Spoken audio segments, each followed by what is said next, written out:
bulukwa mmadụ n'ọkwụnụma onye mee nke ọma ebulie ya elu si ya jide nke ojii na-aga n'iru biko ka anyị gbakọ kịta wee kene n'Eze-Ana Eze-Ana ego adị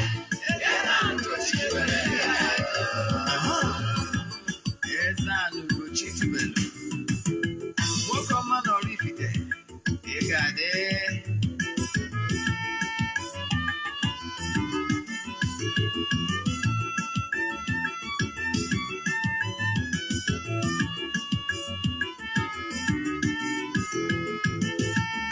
ọdịnala bụ eziokwu ọdịnala bụ ụzọ ndụ ịma na o nwere onye na-eti mkpu na-asị ụmụ Igbo chigharịa ụmụ Igbo chigharịa kwa mbọsị ọ na-eti n'ụtụtụ n'abalị ọ nọ na nkụzi Eze-Ana Ugochi tubelu onye ọma na oraifite onye mgbasa ozi ọma ọdịnala gaba n'ihu Eze-Ana Ugochi tubelu onye manyije eme ọdụ ọdịnala bụ ụzọ ndụ gaba n'ihu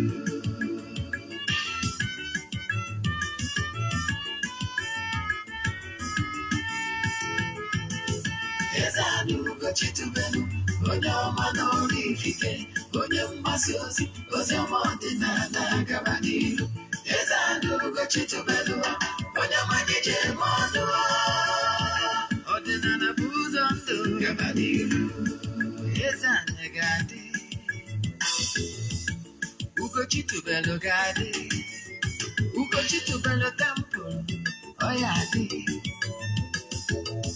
maka na eziokwu ọnwa chacha ndị okenye ga-adị front and back ndị ochie anyị front and back faji asịkala aka ghọrọ ụmụ Igbo si anyị rapụ nke anyị na nke faka mma bụrụ Baịbụl bịa akwụkwọ akụkọ wepekwa chọọchị fa obodo ụka bịakwa mmanụ Ugochi tubelu ekweghị ekwe Eze-Ana si n'ọma mbe ọdịnala ọma chacha oge ọbụla ọ na-eti ọ nọ na nkụzi Chukwu abịa ma gbaa gị ume ọdịnala ya dị Eze-Ana Ugochi tubelu onye ọma na oraifite onye mgbasa ozi ọma ọdịnala gaba n'ihu Eze-Ana Ugochi tubelu onye manyije eme ọdụ ọdịnala bụ ụzọ ndụ gaba n'ihu uruchiọma abịakwara m n'oge awa nke eziokwu oge anyị ji adọwa eziokwu agba anyị abịakwa n'ụbọchị tata bụ nkwọ ihe anyị ji maka ya wee bịa n'ụbọchị tata bụ ihe niile ị kwesịrị ịma gbasara ịchụ aja dị iche iche na etu esi achụ aja ọ gazie nke ọma ọnya bụ isiokwu anyị ji bịa n'ụbọchị taa aka m bụkwa onye nke gị Ogbuefi EZE-ANA Ugochi tubelu na oraifite dị na Anambra steeti anyị na-agba afọ miri emi amụma onye isi nchụaja na Ugochi tubelu na tempụl bụrụkwazi onye isi nchụaja na ọdịnala Restoration Prayer Ministry bụrụkwa onye mgbasa ozi ọdịnala Igbo. You can call me an evangelist. I will answer. My mission is to help people live better life. N'ụbọchị tata bụ nkwọ isiokwu anyị akọwaghị isiokwu anyị ihe niile kwesịrị ịma gbasara aja mana bifo anyị gaa n'iru ọkwa dị mkpa echefuna na aja anyị na-achụ kwa ọnwa nke ọnwa Septemba ka na-aga n'iru anyị ga-achịkọta ya na 19th of this month anyị ga-achụ aja mesara ka gbuo ebido achụcha aja ndị a ga-achụ n'ụtụtụ n'oge ehihie achụzi aja ihe mmee ihe ga-amata na aja abụọ aja mbụ n'elu aja pụta ihe aja ya na-achụ kwa ọnwa ịchọ isonye na aja ihe ị ga-eme bụ isendịra anyị meseji na my phone number WhatsApp number 08057837672. I repeat 08057837672. Forward up to the prayer request again. chat ya m ka gwazie gị ihe etu ị ga-esi wee nwee ike isonye. Need email donation token to the account number ka ị nwee ike isonye na ya bụ aja. Aha aja anyị na-achụ kwa ọnwa kwa ọnwa. Ọ bụrụ na isonye wu na nke ọnwa a, mara na nke ọnwa Ọktoba na-ebidokwa na Ọktoba 6th. Ọ ihe kwesịrị ịma. Nke ọzọ, ihe ọzọ ị kwesịrị ịma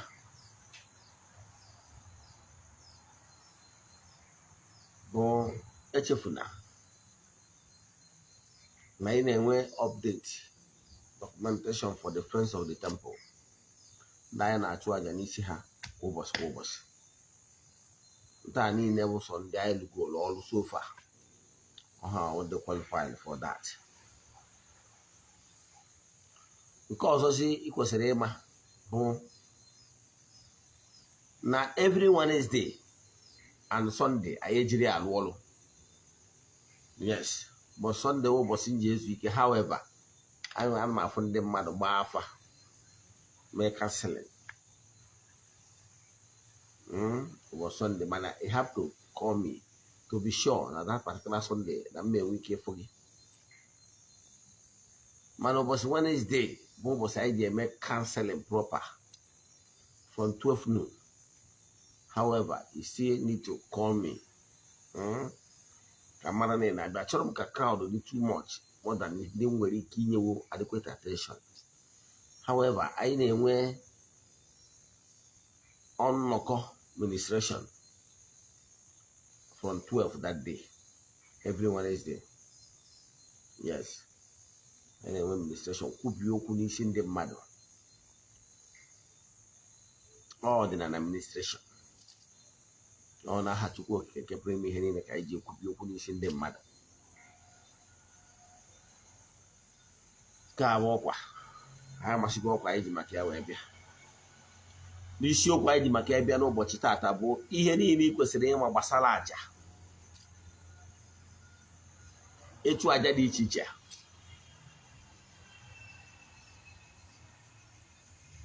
I will call one aja dị very important. Aja ọbụla ị chụrụ ga-abụrịrị aja si n'obi gị wee pụta. Yes.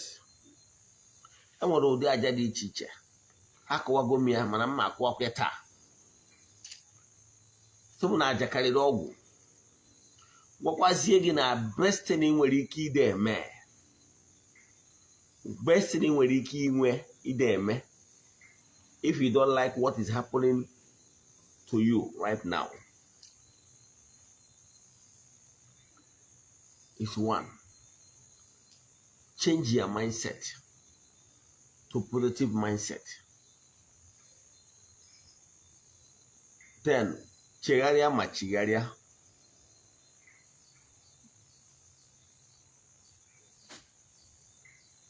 The inward,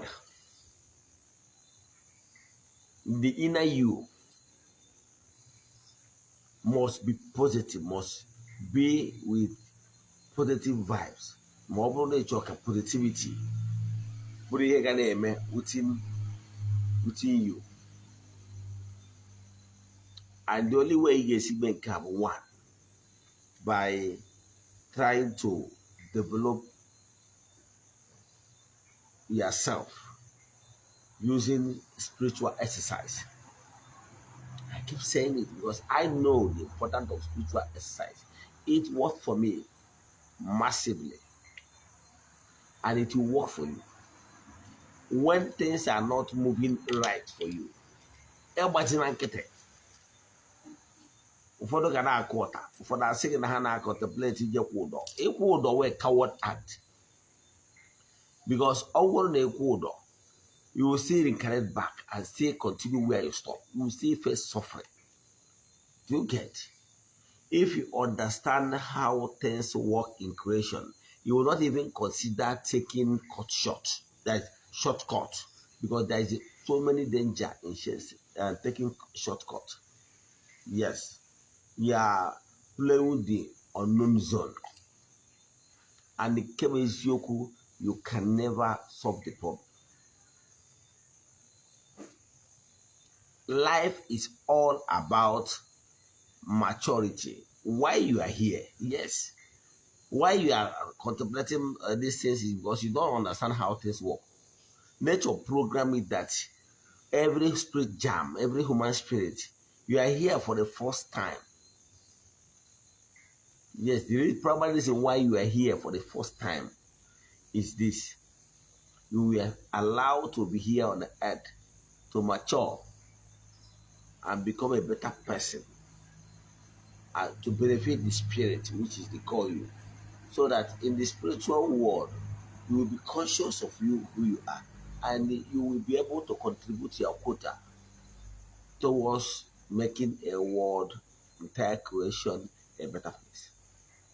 So that you are here was never by mistake. So you are here, so you must know the reason why you are here. The reason you are here is to learn and learn from their mistakes. So that's why, primarily, why you are here, why you are allowed to be here. Now, having known the reason why you are here is just for you to learn.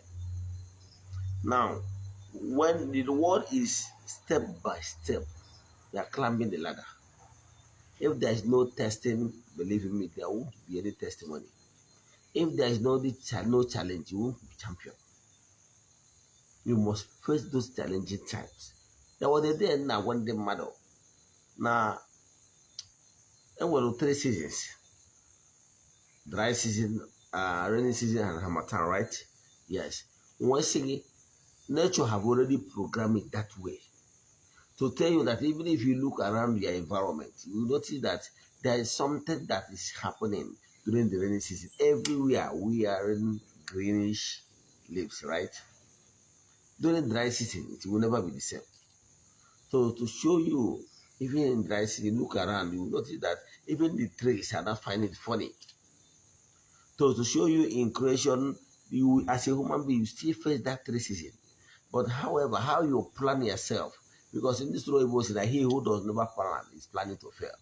How you plan your today determine if you will enjoy tomorrow, because the present control the future. Do you know why I digress a little bit for you to understand it very well? In case if you are one of the people that came across my message for the first time. Now, what am I saying? What I'm telling you today is one. Having learned the principles of life, that you must face challenges of life. And those challenges is for a reason, for you to be a better person. Now, if you don't want to enjoy yourself, never you try to jump steps. Example, you are staying upstairs. If you want to climb your staircase, please, for your own good, never you try to jump staircase. Because if you do, you are exposing yourself to danger. You can be hurt. Yes, you can do it some certain time, but some certain times you might not be that lucky. You enjoy yourself. Because you refuse to follow the natural order of moving taking it one after the other. So, if you want to be a better person, you will take life gradually. You mature by so doing. Even our school system, you learn from one class to the other, by one class to the other. Because whenever you jump class, I can tell you for sure that there's certain lectures, so certain understanding you are meant to learn from that particular stage in life and that class that you jump. Over there, there will be a time you will regret jumping that class. So in life, you take life as they come, for you to be able to assimilate all the lessons that you were allowed to experience during your life here on earth.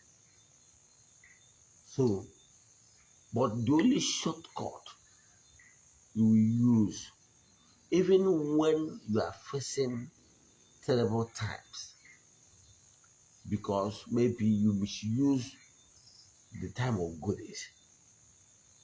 You never plan about the future. And for the fact that he who does not plan is planning to fail, that this year, present, future now, maybe you have bastardized the times of waste. Yes, maybe in this year, present earth life or your previous earth life, you bastardize the grace. And like I still keep telling you, Galatians 6:7, that God can never be mocked. That whatever you sow is what you reap. Go and read it. Now, that whatever that happened to you, don't blame anybody. No one will ever be. Why you normally feel that you are an innocent person, have I committed a crime? Because you are seeing the world as if the world is just end here.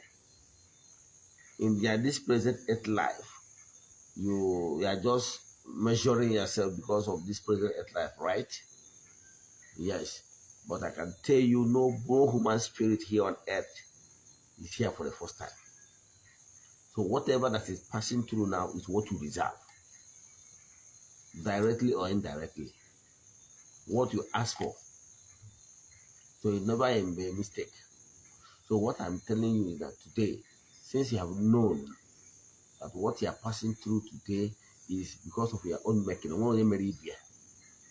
there is a reason why you were allowed to pass through the family, your family of your birth. Yes, it's for you. Either you ask for it or you deserve it. So karma made it possible for you to. But there is what is called law of homogeneous species, law of attraction. So you attract people that have some certain things in similar with you. That's why you are there. You are born there. So what am I saying? Is one, if you don't like what is happening to you right now, or you really want to change what is happening around you, see what you do first. Learn how to do aja, saraka, sacrifice, chuvaja. Now, mochie, even people on the had in job. There was this king, I think Hezekiah, either Hezekiah or Nehemiah or so. There was this king mentioned in the Old Testament. This particular king sinned against the natural laws of nature. And the prophet, I think Ezekiel also, visited him and told him about these stories and everything. Finally, he was told that he had sinned against the Most High, that he deserved it, that he will die in few years to come. This king was like, he humbled himself. He came down from his high horse. Bidonyewo onwe penas, bidonyewo onwe ntaramafufu. He began to mourn. He oyiri akwa mkpe taba afụfụ na-edide na ntụ na ana didebe na ana na-atụ onwe ya afụfụ dị iche iche. Akwa ya metụ Chineke n'obi. When you pray for 15 years, you can see that even that your condition that is not palatable, that your condition no the ele possible that condition ndị mmadụ ji akwa emo, believe in me, I will get turn around. That your health challenge that people think that you encourage women. Chukwu can still give you more years to rewrite your story. You know, but everything is in. But let me tell you what you must do in order to rewrite that story that is so sad. You must come down from your high horse. You must learn how to do sacrifices. And when many that today, ichuaja di iche-iche. And with many ways of ichuaja. Don't tell me that you don't have money. It must be when people will be telling me that when you was around the marafa, hey, when they go, they had the broke, the tear pieces. Man, I could go me on YouTube, on my channels, on my Facebook page. Many a times, what you must do when you don't have money. Alpha is like spiritual touchlighting to you where the areas negativity is coming to you. Then you don't have money. You don't need to worry. Even if you don't have money to do any work, what you know, you have already learned where your problem comes from. ọ bụrụ na ị chọrọ ịdụ ndụ ọ bụrụ na ụchụ dị n'ụzọ gị agwụgwọ gị ihe ị ga-eme find out ụchụ dị n'ụzọ gị ka ihe butere ya ụchụ dị n'ụzọ gị ọ bikọs na ị na-ejekwu nwunye mmadụ ụchụ dị n'ụzọ ọ bikọs na ị na-ejekwu ị na-etinye aka n'ike afọ ime ụchụ dị n'ụzọ gị ọ bikọs na ị na-ezu ori ma ọ na-agba ama some of those things ị mara ebe dị si apịara gị then kwụsị ya a na-agwọ ọgwụ odo anya na-etinye ya ose. We are trying to set you free to make sure that you start living a better life. So that you stop incurring more debt. You stop attracting more energy, negative energy. Ị ga-abụzi ọkụkọ a na-ekwu na ọmara ọnụ na nsị owere okwu ya niile chi tinye n'ime. So the first thing you eme agwa m na afọ ahụ spiritual anyị gbasicha afọ mara ihe na-eme gị ị mara ihe ị ga-eselụ ihe mmadụ ji ejela abụ n'ụlọ ọgwụ na-adiagnosiri gị ka onye nwere ọsa ọ bụzi mmadụ ga-agwa gị wepụ aka n'ihe ọbụla bụ nri nwere gas ma mmanya ihe ndị ọzọ ka ọ nwere chọrọ ọsa gị na ọ bụrụ eziokwu etu a ka ọ dị agbasara gị afa mmadụ ebe chanel kwụ na ọ bụrụ na ya na-ere uwe ọchụ wepụ aka n'ihe na-eweta ụchụ so that those ntaramahụhụ amara multiply. Now nkere ihe kwesịrị ime ka ị wee nwee ike kwụọ all the debt. Example agbasịgoro gị afọ nwere ego ịkwụsị idina nwunye mmadụ na-alụ ka ọ bụ kwụsị idina ya siblings ya blood relatives kwụsị ime ihe ọbụla bụ ihe ọbụla obodo kpọrọ si na ihe agba anụ. Stop giving excuses, useless excuses. Then mgbe ọ kwụsịrị ihe a ịfụ na ị have already stop incurring more debt. One, that one aside, then ibidozie ịchụ aja eji ekpochapụ mmehie. Ya na agba ochie na akwụkwọ Leviticus ekwu maka ịchụ aja dị iche iche. Ya na Leviticus bidogoro na 15 wee wuru gbadawa maka ịchụ aja dị iche iche. Nwere aja mmehie, aja ihe mmehie, nwa aja bụ aja mmehie, aja dị iche iche.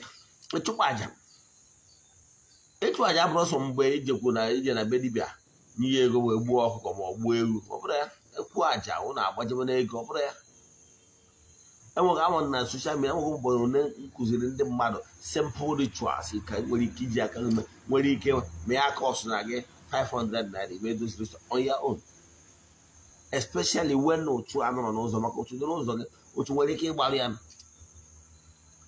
Mana ihe izi ga-ebu ụzọ ma egoro ihe a na-akpọ joyful activities. Bidogolo na-esho na-enyere ndị mmadụ aka ihe dị na-abụrụ ego. Ọ nwere aja ụfọdụ ị ga na-achụ ọ bụrụ na aja abụrụ ego dị involved. Do you know that they na-aga n'ụzọ pụta afụ ebe bọtụlụ maọbụ ntu nwere ike imerụsị ndị mmadụ ahụ maọbụ mapụrụ mmadụ taya moto? You can shift them, pack them well, keeping your environment clean. It's joyful activity. Clearing some dirty bushes around you, it's joyful activity. Naturally, this sense, the man nature who will bear the cat, you go and do it. But no for some certain dirty environment and everything, they tie them up, hitting out joyful activities. As long as you want MH, no building away me, they make it togi. There were so many joyful activities. We go more email, go where Baron Zulu, or for gratification or whatever. Other is just joyful activities. By doing those small things, everyone, it came to your house, tied some of this work. If one digging, but not the so dirty, but they are saya who you wear. Those small things. Yeah, this is not money. This is joyful activities that will help you to wipe some certain things. Do you know that there's some certain autonomy, maybe in this present earth life or in the previous earth life, that deserve then when they get caught to walk? But with these joyful activities, doing some of those things are don't tell me you don't have money. There are so many ways you will charge. Okay, yeah? There was some small thing, even to check up on a poor widow in your village. The very when you came back, Those small things that count. Even giving advice. Because their time is money. But you sacrifice your time to make sure that this person was never misled. You understand? So whatever that program here now, you understand? In yellow for the benefit of others. That is aja.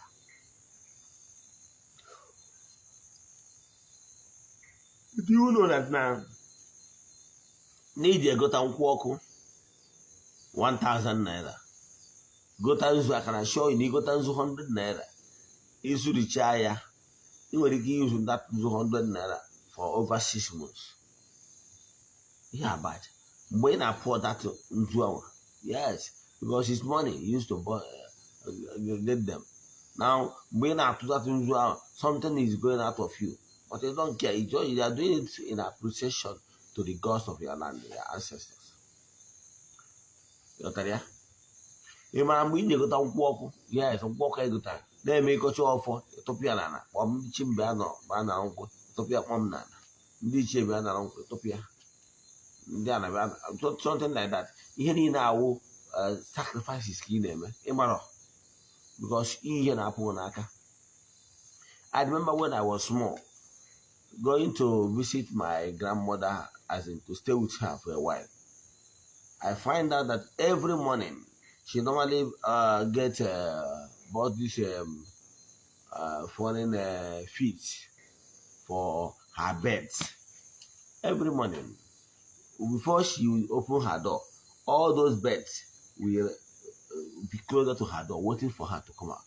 Because once she wake up, the first thing he will do is to carry some of this food, those bed foods. You now open his door. You see those okoko rotating around. You now throw it for them. After eating that food, they know that she have done her own. After eating her food, they will now go inside to search for more food. Okay, that is aja. Aja brought some people to know they are pastor. When you made it possible for other creatures to be happy, that is aja. When you sacrifice their time to say the truth, to guide somebody, to mentor somebody in a path of truth, that is aja. Aja brought ego. When you committed their time for the well-being of others, that is aja. Even when you visited the aged ones in their village, those old women that they were on there, and so on and so forth. That is aja. So we can say, let certain things go to make another person to smile. That is aja. Aja no. Yes, I don't quite him. But I come on with you on our then with the kawaji him. We have aja. Ihoma. Why iche-iche. So dependent on the aja de 2. So what am I saying? What I'm saying in essence is that you should learn how to get yourself involved in ichuaja. Of course, I all the elements. Do you know why Ogbuefi EZE-ANA normally like to go to river and natural haja? If you go to river, you bought some of these it could be fruits, it could be honey and so many other things. Go to river. Those fishes and all those elements living in the water, especially through you. So sometimes I will visit the waters, I will buy all those things, come to the rivers and tell them that, look, see what I want Ogbuefi EZE-ANA Ugochi to work once. From so time to so time. They will do it. So what am I saying? And that man like natural heart because their heart is pure. Although a human being where you can even I really shy here, then show you know. So what am I saying? What am I saying? Make sure that you in a ichuaja, daily ichuaja. I want to get the teacher about Saka. That is on the daily basis that you are expected to do so saraka to help a less privileged person. So what I'm saying in essence is that if you understand what ichuaja means, is that it's not when you bought a smartphone to give to your girlfriend as a brother to be using. That one is abraja, because you gave it to her, knowing fully well that on a very good day that she can pay. If she cannot pay directly, she can pay by kind. And that is what you are not saying in your mind. So for that reason, whatever you bought for the person is for the well-being of and the betterment of their relationship. But when you give something tangible to somebody that cannot pay you back, that is really aja. Because those fishes in the river, those water elements that live in there, they will not be able to locate me or pay me back directly. But believe in me, why ichuaja, but ichuaja, those natural beings in the water, elements, they are very honest. They will be a work man. Man, ichuaja, if you are made saraka, you will keep one day, man, so you machine or abuna, we hear the vessel haja, okay, he American. So, matter being what matter is. So, I will advise you to always chuaja or less privileged,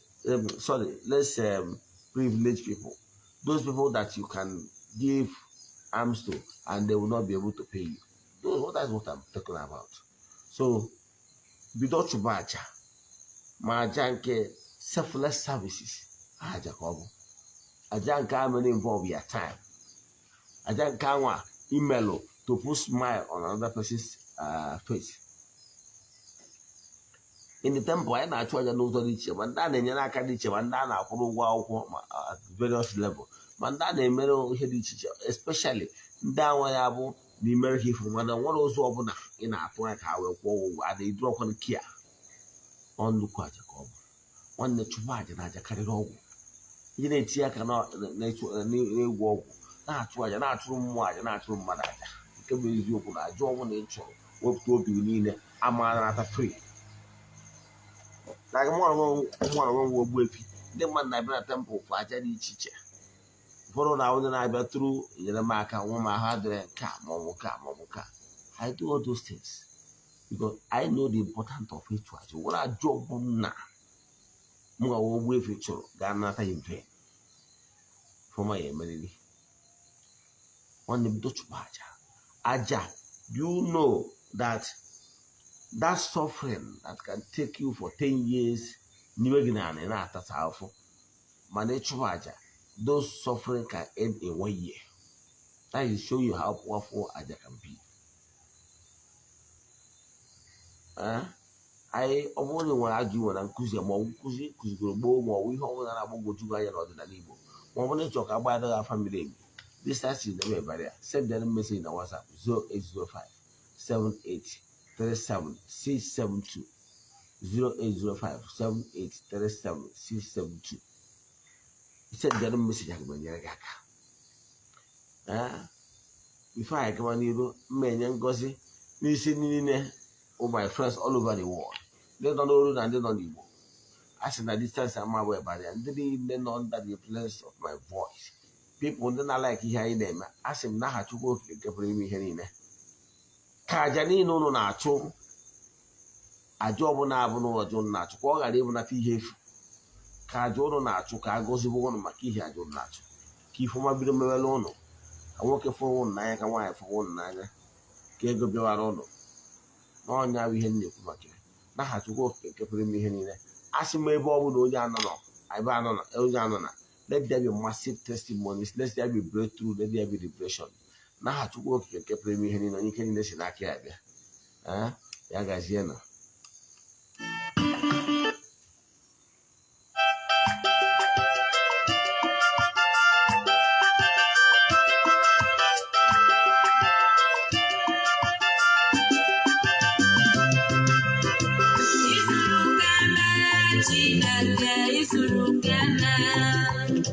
Isurukana, China.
Ka anyị buru ya ebe a.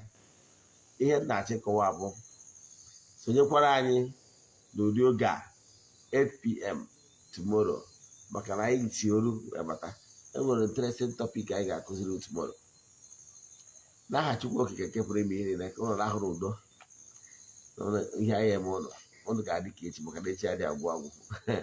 Onye ụnụ na-achụ ga-ada, onye na-achụkwazi ụnụ ga-adakwazi maka na nche a na-eme odogwu n'anya ya gazie na ọfọ.